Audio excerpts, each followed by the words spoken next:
Dunan kɛ dugule ye kunnafoni sanuman de b'o kɛ Yaye TV filɛba jamakulu Mali kɔnɔ ani Mali kɔ kan aw bisimila an ka bidon kibaru kɔnɔ.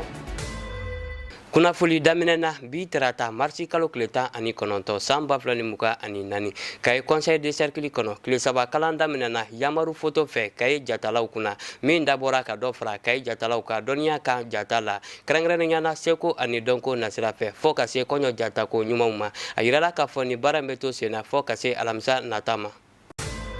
Halisa an bɛ to ni jamana kɔnɔ kibɛrɛw ye ka kɛ ni dunya musow tɔgɔladon la ɲɛnamayali hukumu ye bi tarata marsi kalo tile 19 san 2024 Kaye jagokɛlaw ka tɔnba ka lajɛ so kɔnɔ hakili falen falen kɛnɛ dɔ sigira musow kun kan min kun bɛ ka tali kɛ musow ka cidenw nafa foroba ɲɛmayaw kɔnɔ ani u jɔyɔrɔ yurugu kɛlɛli la nin lajɛ nin bɛɛ lajɛlen bilara sen kan bolodiɲɔgɔnma kɔnɔ projet mun ka baara bɛnnen don yurugu kɛlɛli dɛmɛni ma ani fédération malienne des jeunes filles et femmes pour leur autonomisation min musaka bɛɛ lajɛlen bɔra affaire mondiale Canada fɛ.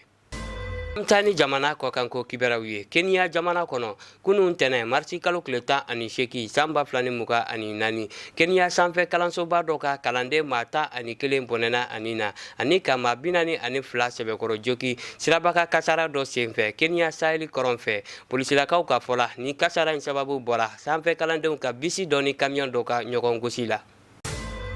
Ami an ka bidon kibaru kuncɛ ni Nigeria jamana kɔnɔna ye lakanabaliya nasira fɛ Nigeria jamana kɔnɔ dɔgɔkun laban in na maa 100 ɲɔgɔn de jagoya minɛna ka taa ni u ye binganikɛlaw fɛ Kaduna marabolo kɔnɔ ni lase kɛra kunun tɛnɛ marsi kalo tile 18 san 2024 Nigeria marabaw fɛ.